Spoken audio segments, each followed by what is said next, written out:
Bonjour, bonjour et bienvenue pour cet épisode de Noël, plus ou moins, du Q&A. J'espère que vous allez bien aujourd'hui, que vous êtes parés pour le tourbillon qui nous attend la semaine prochaine, enfin, même d'ici dimanche. Voilà, j'espère que tout va bien, que vous gardez le moral, la forme, que vous prenez du temps pour prendre soin de vous. Mais déjà, vous écoutez ce podcast, alors bravo. C'est déjà un bon premier pas. Ok.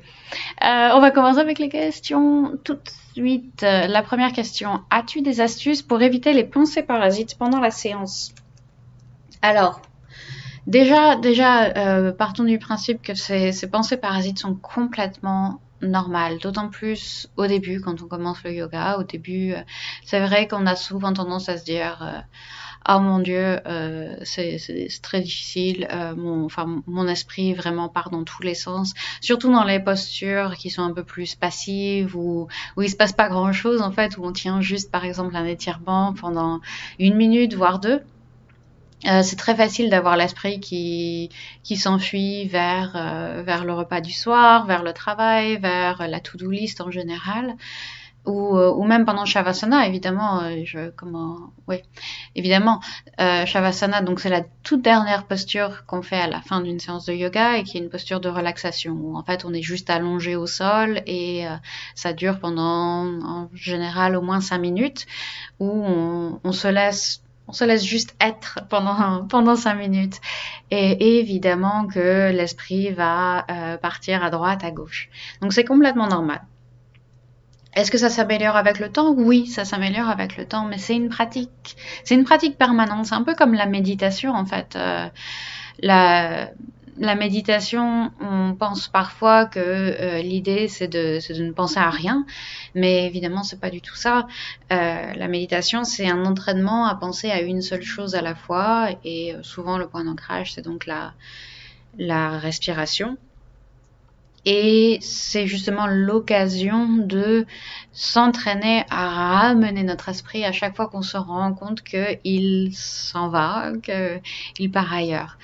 Donc, tout l'intérêt de la pratique, c'est ce moment, en fait, ce moment où on se rend compte que l'esprit est parti ailleurs, qu'on pense à notre to-do list et qu'on se dit, ok, ça, je le mets de côté pour l'instant, je reviens à ma respiration, je reviens à mon point d'ancrage et je recommence. Et c'est autant de fois que nécessaire, c'est vraiment, ça peut être toutes les secondes qu'on fait ça, mais avec le temps, on arrive parfois à se concentrer sur la respiration au début pendant 3 secondes, puis 5, puis 10, puis 15, et puis ça va de mieux en mieux. Donc on ressent beaucoup moins cette tendance du monkey mind, de l'esprit qui part dans tous les sens quand on est en mouvement, dans le cas d'une séance de yoga. Mais effectivement, dès que ça ralentit, notre esprit, il recherche toujours la distraction, il recherche la stimulation. Et c'est le résultat d'ailleurs direct de notre surstimulation au quotidien. J'en avais parlé dans un post il y a pas si longtemps que ça, du fait que on est surstimulé en fait, et surtout à l'âge du remote work, de quand on travaille de chez soi, où on est par exemple en meeting sur Zoom, on a Teams à côté qui est ouvert où on reçoit nos messages, on a les emails à côté dans Outlook, on a ensuite notre téléphone avec notre partenaire qui nous envoie des textos, on a la machine à laver qui bip parce qu'on a fini et il faut sortir le linge. On a les notifications de Facebook, Instagram et j'en passe. Donc on est vraiment constamment sollicité et ça devient de plus en plus difficile de faire une seule chose à la fois. Et en l'occurrence, quand on fait du yoga, notre esprit est suffisamment stimulé quand on doit réfléchir à la posture suivante, mais dès qu'on ralentit, bah, il va chercher à être distrait et donc on aura ces pensées parasites qui vont commencer à montrer le bout de leur nez. Donc voilà, l'idée c'est de faire la paix avec ça, de savoir que ça va arriver, mais de quand on s'en rend compte, d'essayer de ramener notre esprit à la respiration, au moment présent. On peut aussi se concentrer sur les sensations dans le corps, à essayer de voir si ça peut être un point d'ancrage, d'être être curieux. Tiens, où est-ce que je sens, l'étirement? Je fais souvent ça d'ailleurs, surtout avec mes élèves qui commencent. Je leur demande, je les mets dans une posture. Je leur demande de se mettre dans une posture et puis je leur dis, où est-ce que tu ressens l'étirement ici? Et puis du coup, ça les fait réfléchir, ça les fait observer, ça les fait se dire, c'est vrai ça, où est-ce que je ressens ça? Et c'est pas toujours évident, il faut parfois vraiment réfléchir parce que on le ressent pas là où nécessairement on s'attendrait à le ressentir, et puis ça change, ça bouge, et du coup c'est assez de distraction, de stimulation pour notre esprit, pour rester dans le moment présent sur cette sensation qui arrive maintenant. Dans des postures plus passives, ou quand on reste un peu plus longtemps à un endroit, on peut aussi compter la respiration. Ça peut être une bonne technique. Donc soit compter la respiration, compter jusqu'à 10, une inspiration, une respiration, deux inspirations, deux expirations, trois inspirations, trois expirations, etc. Ou bien de donner un rythme à notre respiration. Par exemple, se dire, je vais compter jusqu'à 4 pour l'inspire, jusqu'à 4 pour l'expire, et ensuite on recommence. Et juste d'avoir ce compte-là, ça peut être assez pour ancrer notre esprit et se débarrasser temporairement, toujours très temporairement, des pensées parasites. Ok, deuxième question. Quel conseil donnerais-tu à quelqu'un qui s'intéresse au yoga mais qui a peur de tomber sur des pratiques douteuses? D'en faire avec moi. Non, voilà. Ou déjà, faut pas hésiter à m'en parler. Mais aussi, on peut se renseigner sur le studio, le prof en question, ou les studios, les profs en question, avec Instagram, avec les sites internet, tout ça. On arrive assez rapidement à se faire une idée de la vibe de la personne ou du studio en question. Après, j'ai envie de dire qu'il y a assez peu de pratiques douteuses quand même dans le yoga, et comme dit, je pense qu'on s'en rend assez compte dans le discours de la personne de toute façon, de prime abord. Il y a, c'est vrai, un large spectre de sensibilité à la spiritualité, et vraiment tout au bout, il y a des pratiques potentiellement douteuses, un peu sectaires, ou vraiment ouais.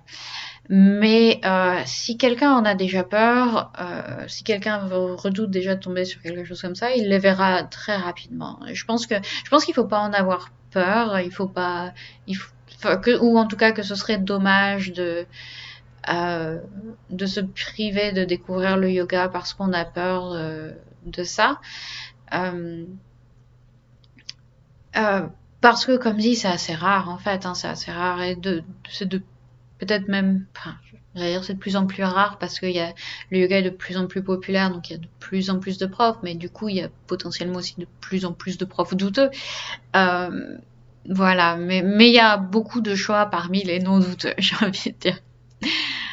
Et puis j'ai envie de dire aussi que même moi qui suis pas du tout là-dedans, et qui suis pas quelqu'un de hyper branché spiritualité, et, énergie cosmique, et ce genre de choses, j'aime bien aussi garder l'esprit un peu ouvert quand je suis des cours. Donc j'ai eu des profs de yoga Kundalini par exemple, que j'ai beaucoup aimé. Et le Kundalini, pour vous faire une idée, si vous ne connaissez pas, c'est une pratique qui est justement très spirituelle dans son essence, où en fait l'énergie Kundalini, c'est le but du yoga Kundalini, c'est cette idée qu'on a un serpent qui dort en fait à la base de la colonne vertébrale, et que le yoga Kundalini, son but, c'est d'éveiller ce serpent, d'éveiller cette énergie. Voilà. Donc rien qu'avec, voilà, c'est évidemment plus complexe que ça et plus intéressant aussi, mais rien qu'avec ce petit descriptif de base, de l'idée de base, vous voyez que c'est pas exactement le genre de choses que je suis du genre à enseigner. Euh, mais c'est intéressant aussi de découvrir une approche complètement différente de la pratique. Bon, évidemment, je recommande pas à quelqu'un qui a peur des rives douteuses d'aller faire du yoga Kundalini, mais c'est pour dire que c'est sympa aussi parfois de découvrir des choses euh, envers lesquelles on n'est pas spontanément attiré et que voilà. Et que il peut y avoir du bon là-dedans aussi, il peut y avoir des trucs un peu rigolos, ou même si on sait qu'on sera jamais complètement dans le truc, quoi. Pareil, certains de mes profs préférés, avec qui je suis des cours quasiment tous les jours, sont très branchés médecine traditionnelle chinoise, et donc l'énergie yin et yang, et le, voilà, les différents méridiens, tout ça, énergétique. C'est pas, c'est pas ce que, voilà, j'en ai pas, j'accroche pas beaucoup à tout ça. C'est pas mon truc, mais j'ai envie de dire pourquoi pas. Enfin, pourquoi pas si ça, j'essaye, si ça fait du bien, je prends ce qui me fait du bien et je me dis que j'ai pas toujours besoin de tout comprendre ou d'adhérer à tout pour apprécier un cours de yoga ou autre chose. Euh, voilà, ça me fait penser aussi que ce soir-là, je vais au Cercle Condorcet. Donc le Cercle Condorcet, c'est là où j'ai fait où j'ai parlé du yoga le mois dernier. Et en fait, le principe du Cercle Condorcet, c'est que tous les mois, il y a quelqu'un qui vient parler d'un sujet dont il est expert ou particulièrement passionné. Et ça peut être vraiment n'importe quoi. Ça peut être vraiment n'importe quoi. Et j'y vais j'y vais tous les mois depuis le mois de mars. Enfin, j'ai raté quelques mois, mais passons. Et chaque mois, le sujet est complètement différent. Et c'est à chaque, enfin, c'est rarement quelque chose qui m'attire, un sujet qui m'attire à la base, en fait. Il y avait un truc sur le cinéma, je sais plus, bolivien ou colombien. Il y en avait un sur c'était de l'art du Burkina Faso. Et là, aujourd'hui, ce soir, c'est sur le Quidditch. C'est le président de la fédération de Francfort du Quidditch qui vient parler de ce sport, en fait. Et j'ai vu le sujet et je me suis dit, oh, ok, d'accord, très bien, le Quidditch. Et je pense pas que demain je vais aller m'inscrire pour faire du Quidditch à Francfort, mais j'aime bien cette idée, encore une fois, de garder l'esprit ouvert et de s'intéresser aussi et de se pousser aussi à aller explorer des choses à sortir de notre bulle, en fait, de notre chambre à écho d'explorer des choses un peu différentes, de garder cette curiosité, voilà, de garder une curiosité et de ne pas penser nécessairement au pire. Voilà, de se dire, de pas nécessairement penser que tout est mauvais. Je me suis un peu éloignée de la question de base parce qu'évidemment, quand il est question de pratiques douteuses et de dérives sectaires, etc., on veut en rester éloigné. Mais voilà, il faut pas penser enfin, je trouverais, voilà, encore une fois, je trouve ça dommage que de se priver de quelque chose parce qu'on a peur du pire. Voilà, c'est tout. Ce sera mon dernier mot sur la question. J'espère que ça vous a été utile et que vous allez passer d'excellentes fêtes, quels que soient vos projets, quel que soit votre programme. N'hésitez pas à m'envoyer vos questions. Je ne serai pas là pour pour un podcast Q&A la semaine prochaine, mais il y a un podcast mardi quand même sur, je ne sais plus sur quoi, mais il y a un podcast qui sort mardi, donc vous aurez ça à vous mettre dans les oreilles. Envoyez-moi vos questions, envoyez-moi vos réflexions, vos commentaires.